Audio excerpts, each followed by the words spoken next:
Syuku semuanya yang setia menunggu informasi, edukasi seru dari 100% Sehat. Apa kabarnya semuanya? Semoga semuanya baik-baik saja. Mohon maaf tadi agak terlalu semangat mungkin karena habis minum kopi. Iya gitu ceritanya, jadi energetik banget karena gue habis minum kopi. Kata siapa sih emang kopi itu membuat kita jadi meletup-letup? Emang benar secara saintifik kopi itu membuat kita jadi terpompa kebahagiaannya, terus detak jantungnya dan segala macamnya. Nanti abis ini kita kupas-kupas sedikit, oke? Jadi hari ini kita mau ngebahas tentang bahaya kecanduan kopi. Apakah kalian tahu bahwa kopi itu juga memiliki satu aspek buruk, yaitu coffee addiction? Sama dengan alkohol, sama dengan obat. Jadi adiksi ini levelnya sama terhadap obat ataupun terhadap alkohol gitu. Mungkin kalau terhadap obat end up-nya di rehabilitasi, alkohol juga rehabilitasi. Adiksi pada kopi adalah kembalinya ke diri sendiri gitu. Jadi kayak ayo. Tapi sebenarnya kalau misalkan sudah pada titik adiksi yang sudah berat banget dan tidak bisa lepas, itu sudah harus dibantu oleh profesional. Dan itu sudah dinormalkan. Setidaknya di Amerika banyak banget hipnoterapi untuk mengurangi konsumsi kopi. Karena nah, ini abis ini aku mau kasih tahu, emang kecanduan kopi itu ciri-cirinya seperti apa sih, Dok? Apakah aku jadi gampang marah? Apakah aku jadi sensi terus-menerus? Jangan-jangan itu. Nah, makanya kita abis ini kupas lebih tuntas lagi. Nah, ngomong-ngomong soal kopi, kalau kita harus cerita-cerita nih, aku pribadi tuh minum kopi pada saat koas. Ini cerita sedikit pada zaman aku kuliah kedokteran, yang ya jam tidurnya 3 jam aja lah dalam sehari ya. Karena sisanya kita jaga malam di IGD, dan IGD itu kan instalasi gawat darurat yang tidak menunggu rasa kantuk dan tidak menunggu Anda sudah siap apa belum. Ada pasien berdiri, tanganin. Artinya yang tidak boleh dilakukan adalah apa? Tidak boleh ngantuk dan tidak boleh tidak teliti. Karena apa? Kita ngomongin nyawa pasien. Bensin gue apa untuk bisa tidak ngantuk dan tidak nggak teliti? Ya kopi. Kopinya berapa? Minimal 3 lah untuk malam itu, paginya lagi. Tuh gue minum kopi banyak banget untuk menyupport mimpi dan ingin menjadi dokter gitu. Ini sekalian curhat dikit perjalanan yang dilalui gitu. Kayak ya ampun, menurut gue kedokteran tuh adalah militer yang nggak pakai baju loreng-loreng gitu. Ditatarnya juga gila-gilaan menurut aku ya. Tapi mungkin aku yang berlebihan, tapi aku merasa kayak lumayan ditatar gitu. Nah, di kedokteran itu aku terpaksa dan juga happy juga sih sama rasa kopi susunya. Bisa minum 3-4 kali tuh di jam 7 sampai jam 9 malam. Di periode waktu yang sesingkat itu aku bisa minum kopi minimal 3 gelas. Itu aku udah memalu sih kalau inget periode itu tuh, gila sih. Bayangin 7 sampai 9 coy, 2 jam. Gue bolak-balik aja, gue udah gak sadar ada pasien, udah gue minum aja, yang penting gue ada bensin, tambahan energi. Segitu, sebanyak-banyak itu, jadi sehari 5 lah. Seminggu 5 kali 7, nangis 35, aduh. Seperti investor kopi kita gitu kan, per minggu 35 gelas gitu. Jadi aku merasakan dampak buruknya. Di saat itu aku masih kuliah dan aku berkaca kayak, muka gue kusut banget lagi, bawah mata gue hitam banget lagi. Tidak lain dan tidak bukan, ada memang dampak dari pengkonsumsian kopinya karena kafeinnya juga gitu. Berpengaruh bahwa kulit kita jadi gampang inflamasi, jadi gampang merah-merah, terlihat segi, turun. Ini buat para wanita nih sebenarnya nggak oke gitu kalau kita kebanyakan, dan juga bisa mengganggu by the way kesuburan gitu.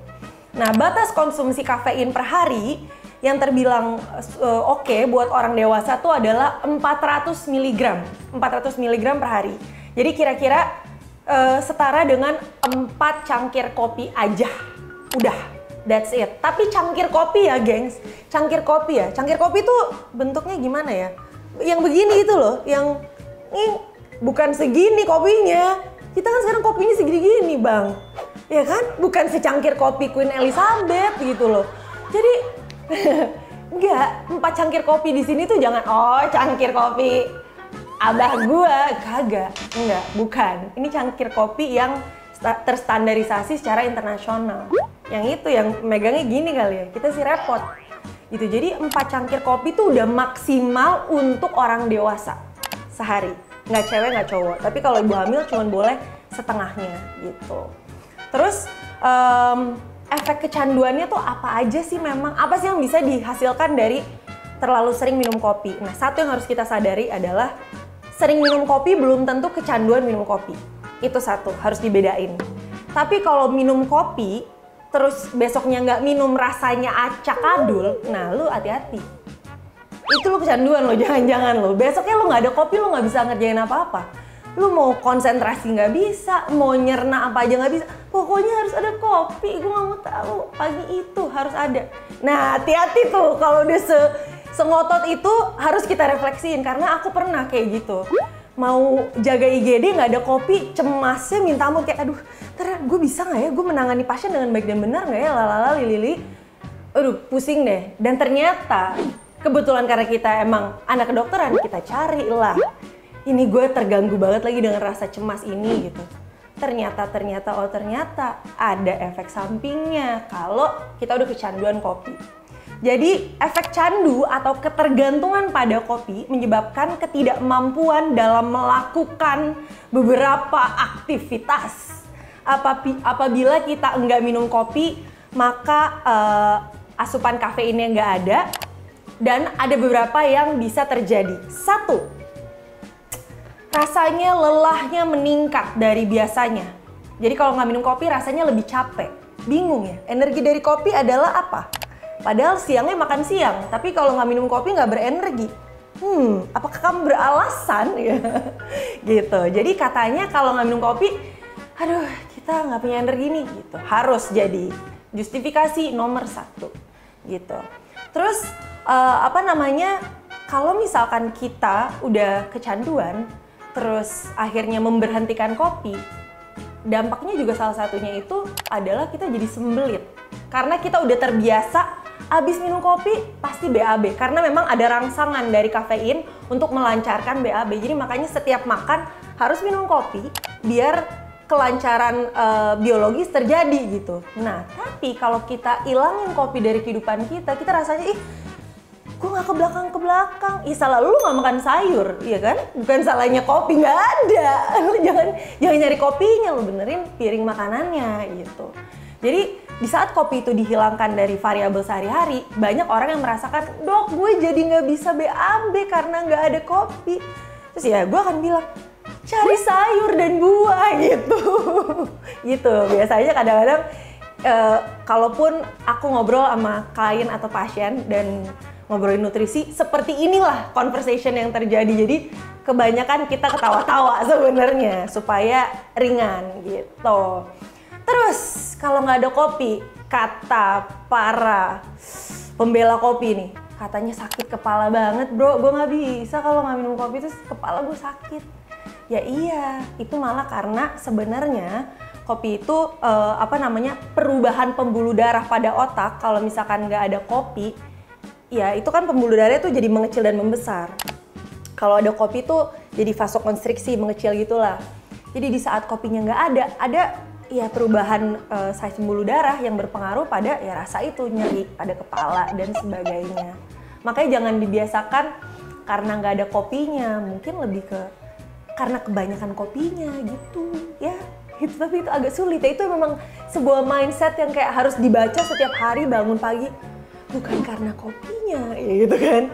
Tapi karena kebanyakan kopinya gitu. Kopinya nggak salah, tapi jumlahnya nggak benar, lu konsumsinya kebanyakan. Makanya ada dampak gitu.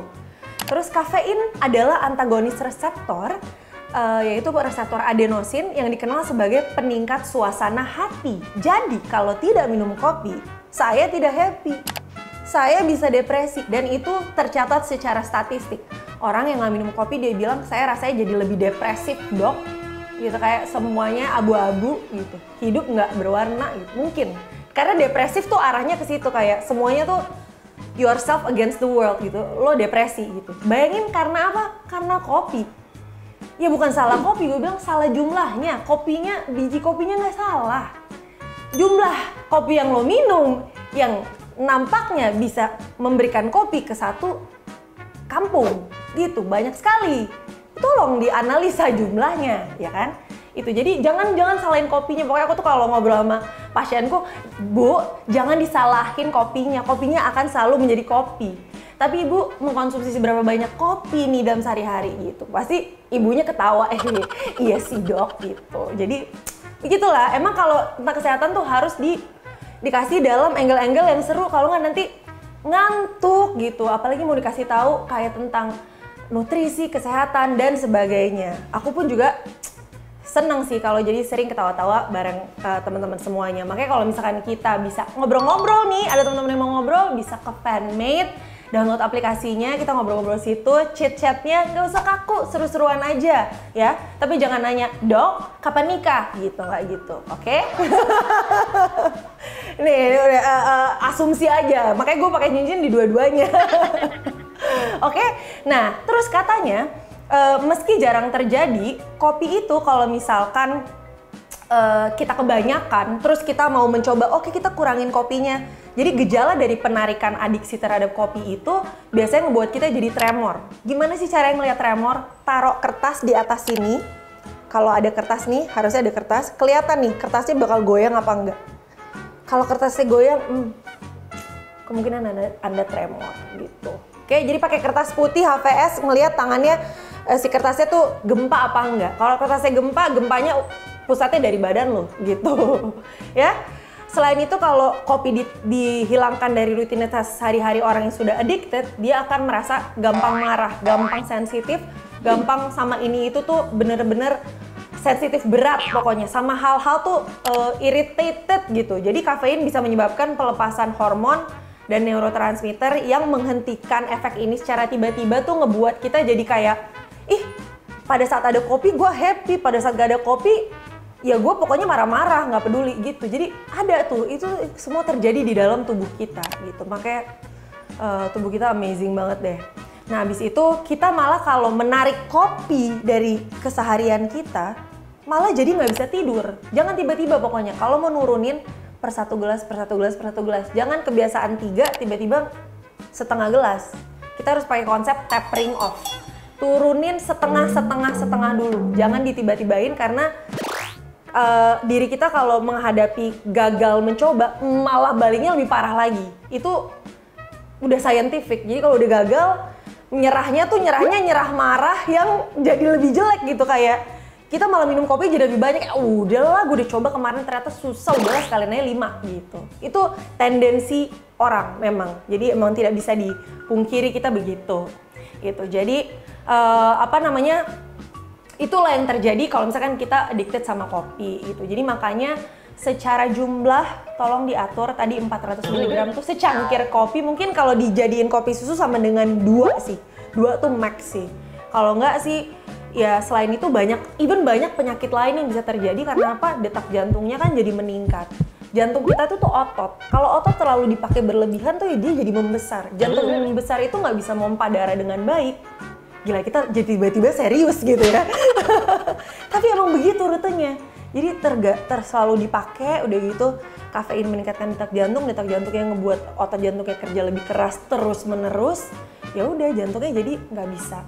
Belum lagi kafein meningkatkan tekanan darah gitu kan, memperparah orang-orang yang misalkan belum pernah periksa ternyata hipertensi, udah hipertensi minum kopi, makan asin-asin, jangan mendekatkan diri pada air kehidupan gitu kan, maksudnya ya Allah tolong dijaga lah yang dimakan gitu. Jadi pokoknya teman-teman semoga mendapatkan ilmu yang berfaedah nih dari sesi perkopian hari ini. Ternyata nggak cuma kecanduannya aja, dampak buruknya juga buruk banget gitu kalau kita nggak ngontrol jumlahnya gitu. Begitupun ke aku juga sedang belajar menurunkan jumlah kopi susu yang aku minum sehari-hari karena aku harus melek 3/4 dari 24 jamku gitu.